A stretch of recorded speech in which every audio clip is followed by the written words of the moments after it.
Kp is ratio between partial pressure of products and reactants. इस question में मैंने आपको इनिशियल मोल्स दिए हैं और इक्विलिब्रियम मोल्स सिर्फ प्रोडक्ट के दिए हैं, रिएक्टेंट्स इक्विलिब्रियम मोल्स नहीं है।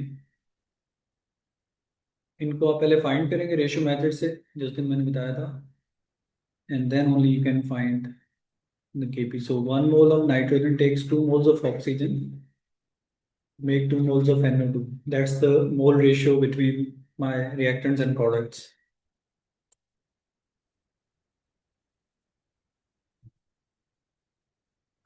तो देखिए, एक चीज मैंने बताई थी कि इन अ रिवर्सिबल रिएक्शन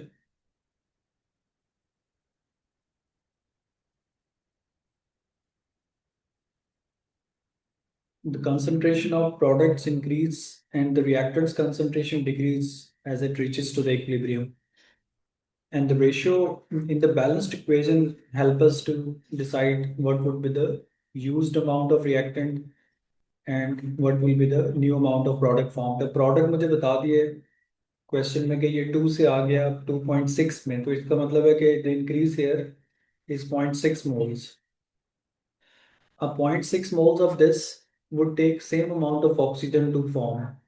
तो रेशियो सेम रहेगी। अब इधर मैं माइनस कर दूंगा 0.6 रिएक्टेंट में से ऑक्सीजन का, so 3 minus 0.6 I'll be left with 2.4, and same way we'll find nitrogen by ratio 2 moles of NO2 takes half mole of N2, nitrogen का हाफ मोल्स यूज होंगे, तो 0.6 का हाफ 0.3 हो जाएगा, so we'll subtract 0.3 from initial of oxygen nitrogen, that is 2, so 2 minus 0.3 will be left with 1.7। जैसे हमारे पास moles आ जाएं equilibrium के, तो आप इनको ऐड कर लेंगे तो you get the total moles as well, because you need total moles at the equilibrium. इन सबका टोटल अगर आप निकालेंगे तो that would be 2 and 2 4 and 1 5 and 1 6 and 0.7 6.7 आ गया भैया, जेन अल्फा का नंबर। अच्छा, अब ये जो 6.7 टोटल मोल्स आ गए हमारे पास, इनको यूज करके फिर हम केपी फाइंड करेंगे। केपी का अगर मैं एक्सप्रेशन पे लिख दूं, KP of a reversible reaction is the ratio between partial pressure of products divided by the partial pressure of the reactants, partial pressure of oxygen और ऑक्सीजन के मोल्स इक्वेशन के 2 हैं।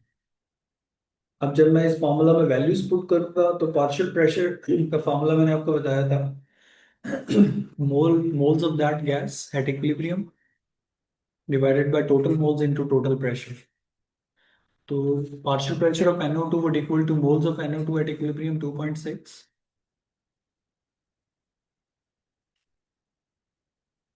divided by total moles, which is 6.7, into total pressure 2, और इसकी power बना देंगे 2, divide by partial pressure of N2, तो N2 के मोल्स हैं 1.7, divided by total moles 6.7 into total pressure 2. Then partial pressure of oxygen would be moles of oxygen at equilibrium 2.4, divided by total moles again 6.7 times total pressure 2, and oxygen के moles इसकी power भी। अब ये जब आप values put करके answer निकालेंगे, इसका जो भी यूनिट इसके साथ आएगी, ये देखिए स्क्वायर और स्क्वायर तो कैंसिल हो जाएगा, तो 1/ATM से ATM यूनिट्स आ जाएगी यूनिट्स इस तरह से।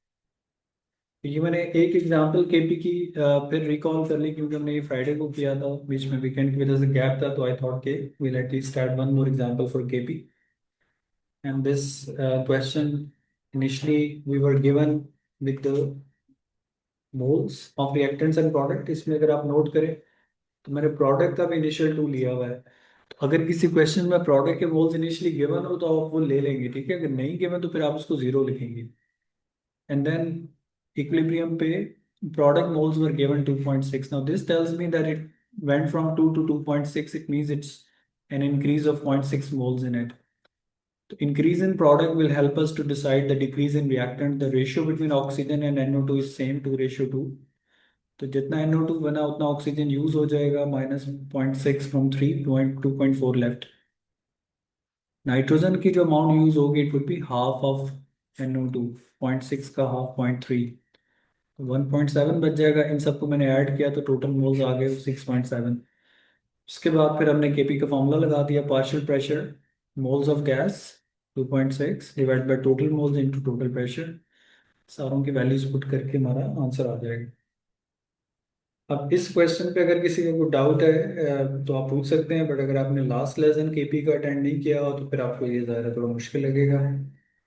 मैं रिकॉर्डिंग शेयर कर दूंगा, कुछ बच्चे जो हैं वो जो क्लास नहीं ले पा रहे उनको थोड़ी हेल्प हो जाएगी, लेकिन आपने उसके लिए मुझे रिमाइंड करा देना इनबॉक्स में। सर वो पार्शियल प्रेशर कैसे कैलकुलेट करता है? पार्शियल प्रेशर के लिए मैंने फॉर्मूला लिखवाया था, मैं इसको इधर लिख देता हूँ। ये जो चीज़ है ना ये आपके लिए नहीं है, ये मैंने ओ लेवल को पढ़ाया था उसके लिए। देखिए partial pressure is basically product of mole fraction of gas into total pressure. और मोल फ्रैक्शन ऑफ गैस के निकालते हैं, मैं फिर लिख देता हूँ पार्शियल प्रेशर का फॉर्मूला। तो partial pressure equals two moles of gas, मतलब जिस गैस का आप पार्शियल प्रेशर निकाल रहे हैं उसके moles divided by total moles into total pressure.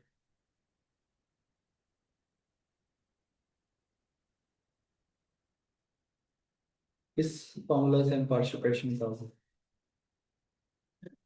अगर आप देखें मैंने इस फॉर्मूला में ये किया है, सारी गैसेस के इक्विलिब्रियम मोल्स लिए हैं, 2.6 divide by total moles into two total pressure का।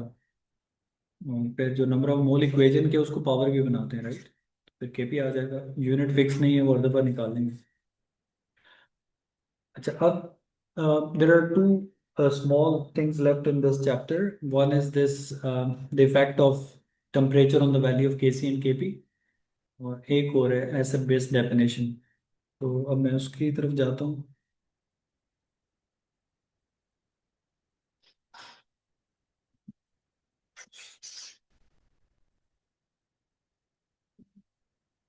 अच्छा देखिए एक बड़ी इंपॉर्टेंट चीज़ है, इसको पहले मैं फैक्टर्स के साथ ही पढ़ा देता था, मैंने देखा कि स्टूडेंट्स जो है ना इसको फिर याद नहीं रखते थे, तो इसलिए अब मैं केसी के भी कैलकुलेशन के बाद इसको ज़रा हाईलाइट करके लिखता हूँ।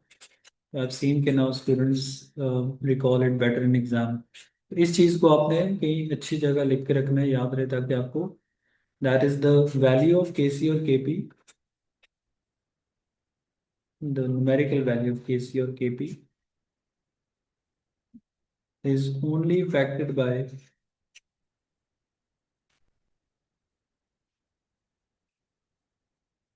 टेम्परेचर।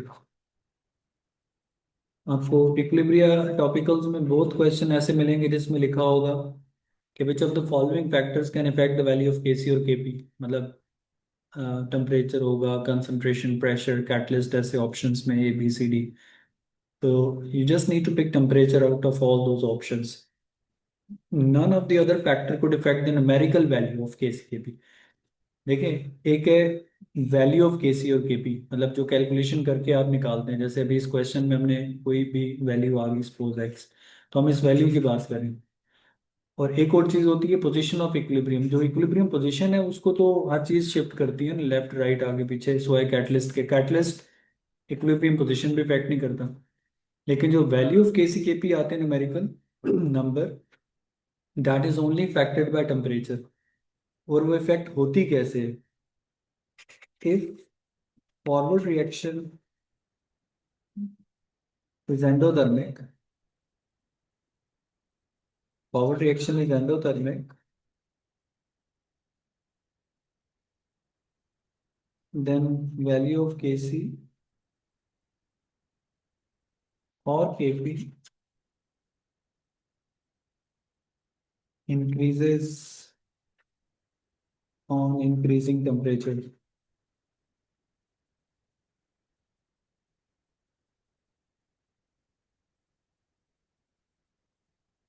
और इसी के आगे ऐड करेंगे vice versa.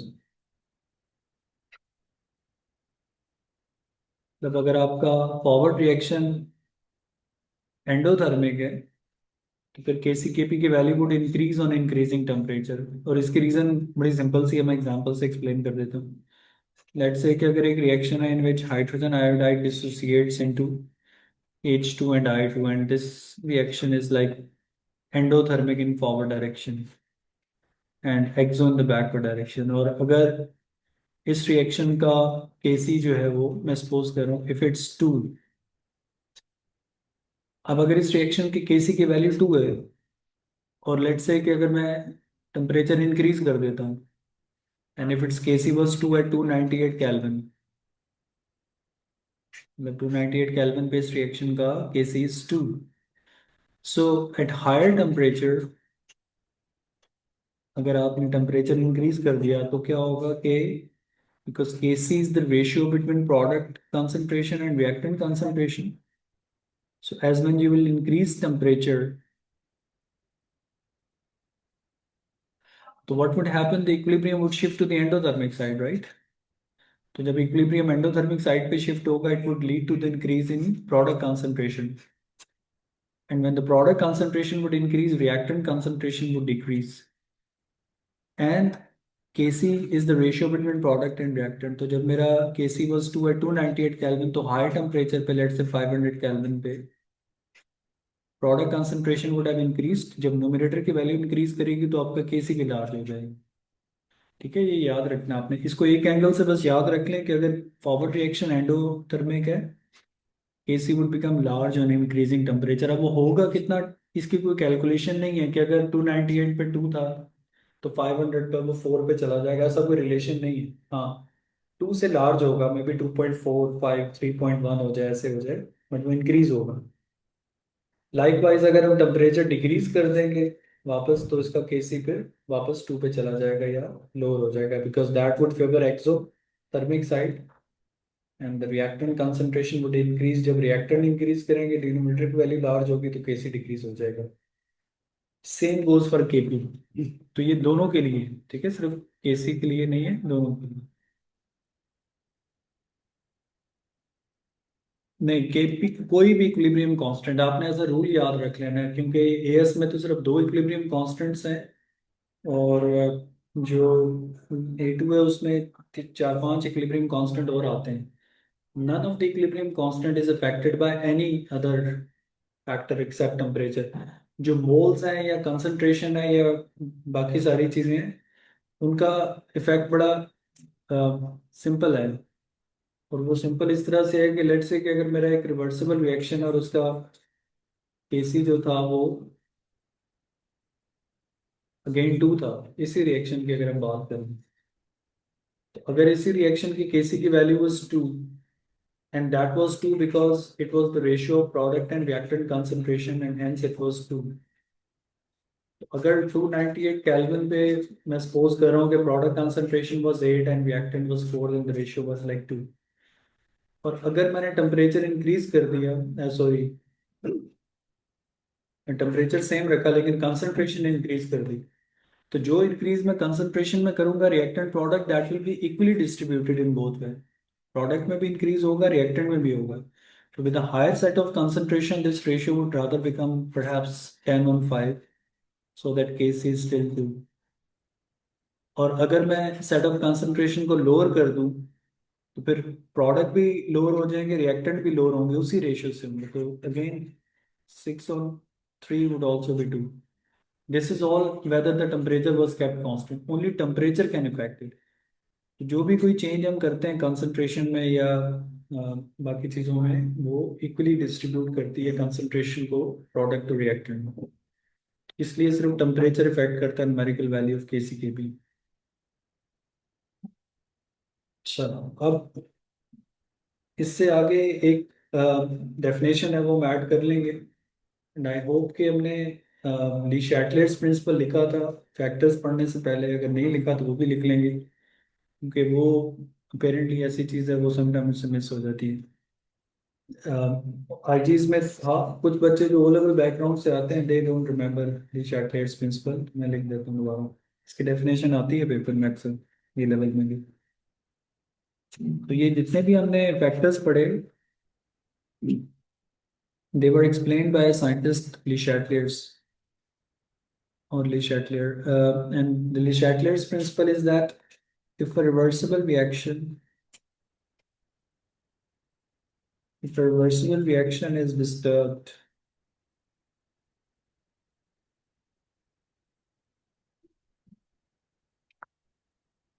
by some external change,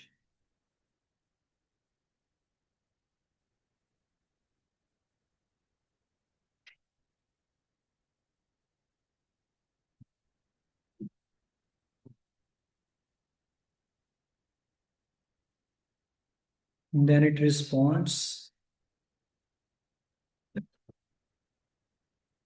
in equal and opposite manner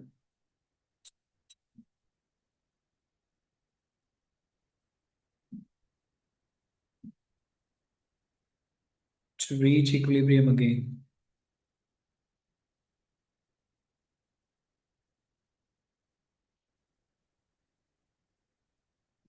Like if a reversible reaction is disturbed by some external change, that's like अगर आप उसका temperature, pressure, concentration कुछ change करते हैं, तो reaction responds in equal and opposite manner. ये सारे जो factors हमने पढ़े थे, and it eventually gets in equilibrium again. All these things are conditioned कि the equilibrium is maintained in a closed system. मतलब जिस रिएक्शन को आपने इक्विलिब्रियम पे सेट किया हुआ है वो किसी क्लोज्ड सिस्टम या एनवायरनमेंट में, मतलब उसका टेम्परेचर चेंज नहीं हो रहा, कंसंट्रेशन फिक्स्ड है, प्रेशर फिक्स्ड है, और उसमें अगर आप कोई चेंज करेंगे तो फिर रिएक्शन रिस्पॉन्ड करता है और इक्विलिब्रियम वापस ले आता है। इसी कॉन्सेप्ट को आप अपनी वर्डिंग में लिख दें, कोई ऐसा इशू नहीं है। That is reversible reaction at equilibrium will maintain its equilibrium no matter what, कुछ भी लिख दें, लेकिन कॉन्सेप्ट कन्वे होना चाहिए। The actual definition given by Lee Chatelain was rather this, कि it will respond in equal and opposite manner, तो I would prefer कि आप इसी को पेपर में लिखें, ज़्यादा बेहतर है। अच्छा, अब इसी तरह से अगेन एक चीज़ जो आप लोगों ने ओ लेवल में भी पढ़ी होती है चीज़ में, अगेन ओ लेवल के बैकग्राउंड से बच्चे जो आते हैं देर आदर डोंट रिमेंबर दैट, और वो है ब्रॉन्स्टेड एसिड बेस कॉन्सेप्ट। वो बिल्कुल लास्ट अब डेफिनेशन है, उसकी तरफ जाते हैं।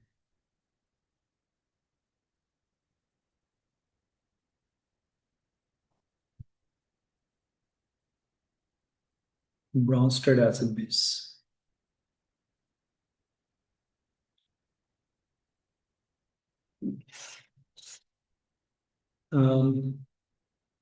ओ लेवल से में थोड़ा सा एडिशनल कॉन्सेप्ट है, पूरा नाम इस टॉप कॉन्सेप्ट का है Lowry Bronsted acid base. Normally question में ब्रॉन्स्टेड लिखा होता है, the full word in syllabus is Lowry Bronsted acid base.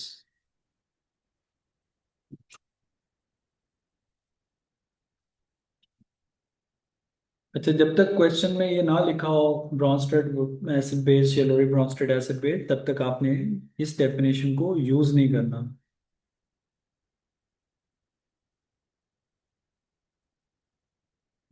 Pressure KP को इफेक्ट नहीं करेगा, क्योंकि अगेन जब आप प्रेशर चेंज करोगे तो आपका जो रिएक्शन है उसका इक्विलिब्रियम तो शिफ्ट होगा, लेकिन जो इंक्रीज और डिक्रीज है ना रिएक्शन में पार्टिकल्स में, वो दोनों साइड्स पे इक्वली डिस्ट्रीब्यूट होती है। सिर्फ टेम्परेचर चेंज करने से ये होता है कि जो आपका रिएक्शन जब शिफ्ट हो जाता है तो reactants get used up accordingly, और प्रेशर के केस में भी इफेक्ट कंसंट्रेशन वाला रहता है। उसको थोड़ा सही समझने के लिए शायद फिर आपको किसी दिन फेस टू फेस आना पड़ेगा। अच्छा देखें, ब्रॉन्स्टेड एसिड बेस की जो डेफिनेशन है वो अ, मैं इधर लिखता हूँ। According to Bronsted acid base definition, an acid is proton donor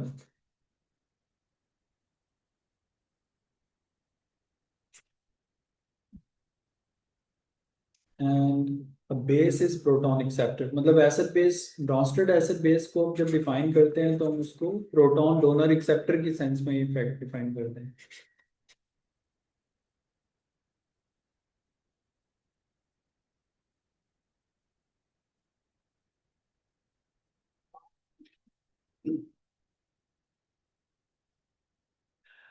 so Brønsted acid base के कॉन्सेप्ट में कोई एक्विस मीडियम की रिक्वायरमेंट नहीं है कि वाटर होना चाहिए।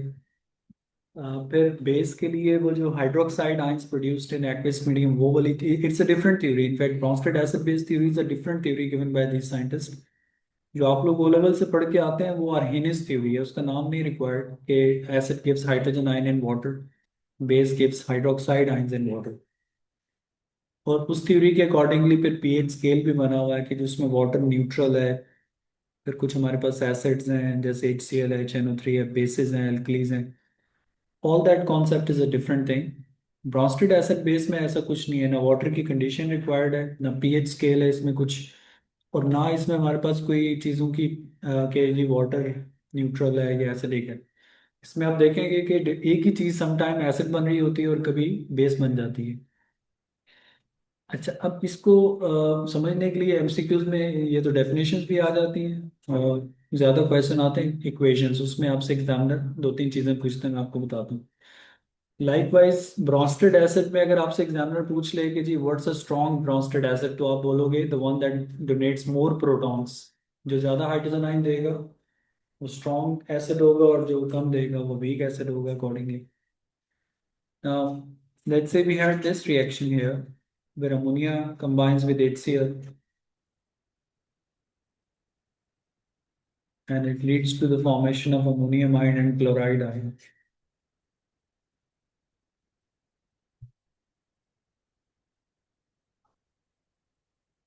ये कॉन्सेप्ट या ये डेफिनेशन उन्होंने आपके इक्विलिब्रिया चैप्टर में इसलिए डाली हुई है because most of the examples in this concept are reversible reactions. तो अगर आप नोट करें तो जब ये रिएक्शन फॉरवर्ड डायरेक्शन में जा रहा है तो HCl would have given hydrogen to the ammonia, right? HCl ने अपना हाइड्रोजन एक प्रोटॉन दिया अमोनिया को। So when HCl donated its proton to ammonia, the proton donor के हिसाब से HCl becomes an acid। और जो चीज प्रोटॉन एक्सेप्ट करी, जैसे अमोनिया ने प्रोटॉन एक्सेप्ट किया and it becomes ammonium ion. So what accepts proton will be called a base. So if examiner asks you what's the acid base in this reaction, so ammonia is a base, proton acceptor. HCl is an acid because it's a proton donor. Because but ये चीज़ इधर नहीं खत्म होती। In fact जब आप product side पे जाते हैं तो देखें रिएक्शन रिवर्सिबल है। So when my reaction is going backwards, तो ammonium ion has given its hydrogen ion back to chloride। अब देखें अमोनियम ने अपना प्रोटॉन इसको वापस किया और ये खुद अमोनिया बन गया, और क्लोरीन ने हाइड्रोजन एक्सेप्ट किया और HCl बन गया फॉर द रिवर्सिबल रिएक्शन। तो जो चीज़ प्रोटॉन डोनेट करे उसको हम क्या बोलते हैं, एसिड। अब जो प्रोडक्ट साइड पे प्रोटॉन डोनेट कर रहा है उसको अगर हम एसिड बोलेंगे तो साथ लिखेंगे conjugate. So ammonium ion in product is conjugate acid. And what's accepting proton in product is chloride. So it is accepting proton and we call it conjugate base. In simple, जो Brønsted acid base का concept है इसमें दो acid होंगे और दो ही base होंगे reversible reaction में। What is base in reactant will become an acid in product, remember. What is acid in reactant becomes a base in product. And there, I mean, I could say कि ammonium ion and ammonium ions, ammonia and ammonium ions are interlinked, मतलब ये एक दूसरे से connected है। Ammonia product में क्या बना है, अमोनियम बना है। तो रिएक्टेंट साइड पे ये बेस था और प्रोडक्ट में ये एसिड है। इसको हम बोलते हैं कॉन्जुगेट। कॉन्जुगेट का मतलब होता है एसोसिएटेड, अटैच्ड, लिंक्ड, जुड़ा हुआ किसके साथ, अमोनिया से। Similarly HCl is an acid and product में it becomes a base, तो we say it's a conjugate base of HCl, उससे लिंक्ड है ये। इन शॉर्ट, जो कॉन्जुगेट एसिड बेसिस हैं ये आपको प्रोडक्ट में मिलेंगे हमेशा, सिंपल एसिड बेस मिलेंगे रिएक्टेंट में। अब ये चीज़ एमसीक्यूज में आती है और उसमें एग्जामिनर आपसे सिंपल पूछ रहा होता है mostly, in this reaction identify the species which is a conjugate base. For example तुम अगर इस तरह से लिखा हो ammonia, chloride, HCl, ammonium ion, और अगर आपसे एग्जामिनर ने पूछा कि इस रिएक्शन में व्हाट्स द कॉन्जुगेट बेस, तो ये कॉन्जुगेट बेस हमारा ऑप्शन बी होगा। और अगर कॉन्जुगेट एसिड पूछे तो ammonium ion, simple acid base तो reactant side, right.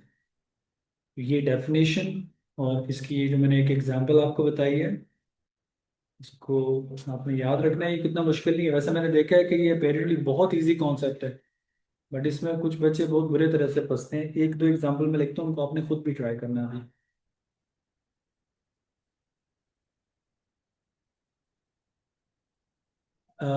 Again, for these reactions, you need to forget whatever you know about previous acid bases.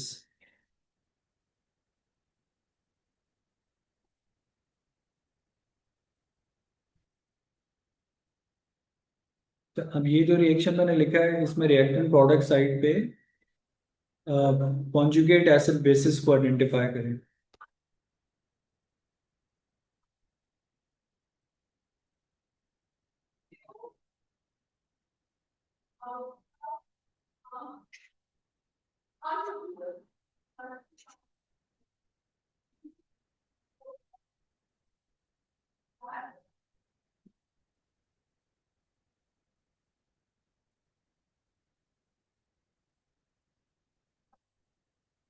और इसके बाद ये जो सेकंड एग्जांपल मैंने लिखी है, इसमें भी रिएक्टेंट प्रोडक्ट्स को लेबल करें as acid base, conjugate acid base, फिर मैं भी लिख देता।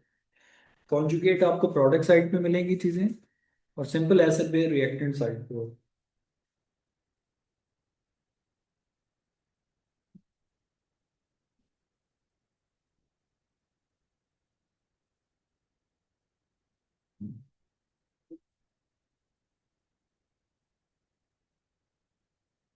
तो आपने जस्ट ट्रेस करना है कि रिएक्टेंट में किसके पास हाइड्रोजन था और प्रोडक्ट में जाके वो कम हो गया हुआ है, और रिएक्टेंट में किसके पास हाइड्रोजन नहीं था और प्रोडक्ट में ऐड हुआ हुआ है। फिर बैकवर्ड रिएक्शन में उसको फ्लिप कर देंगे, अपोजिट हो जाएगा।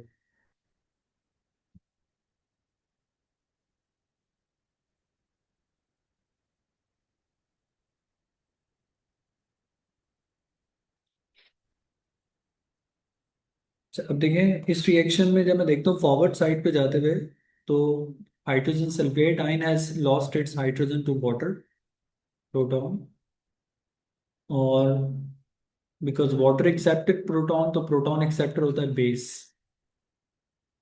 और हाइड्रोजन सल्फेट आयन ने हाइड्रोजन लूज किया, तो it would be considered an acid. But when the reaction is going backwards, backward जाने के लिए this hydrogen oxonium ion would have lost its hydrogen ion back to sulphate. तो अब जो product side पे hydrogen ion lose करेगा उसको हम बोलेंगे conjugate acid. Conjugate acid. No, just remember कि मैंने बताया था कि जो चीज रिएक्टेंट में बेस होती है वो प्रोडक्ट में एसिड बन जाती है, बट उसके साथ हम वर्ड कॉन्जुगेट लिखते हैं। And because sulphate ion accepted proton in product, तो will call it conjugate base. और जो प्रोडक्ट साइड पे बेस है कॉन्जुगेट, वो रिएक्टेंट साइड पे एसिड है। छः हो गए। इसी तरह सेकंड रिएक्शन में अगर आप देखें तो ethanol and water have changed into OH and this thing. So I could see कि ethanol has accepted proton from water. तो अगर इथेनॉल ने प्रोटॉन एक्सेप्ट किया वाटर से, तो ये प्रोटॉन एक्सेप्टर है, will call it a base. And because water is donating proton, will call it N acid. अब आप नोट करें कि मैंने दो एग्जांपल्स डिफरेंट लिखी हैं इसमें। एक रिएक्शन में वाटर बेस बना हुआ है प्रोटॉन एक्सेप्ट कर रहा है, और एक रिएक्शन में वाटर एसिड है बिकॉज इट्स लूजिंग प्रोटॉन। तो ये चीज़ याद रखें कि ब्रॉस्टेड एसिड बेस थ्योरी में वी डोंट टैग केमिकल्स के ये एसिड हैं पक्के और ये बेस हैं। Different species become different in different reactions. So water in this reaction acid, alcohol base. But product side पे देखें तो फिर इसने अपना हाइड्रोजन वापस इसको लूज किया। तो जब हाइड्रोजन लूज करेगा वापस, तो it will be called a conjugate acid, and this will be considered conjugate base.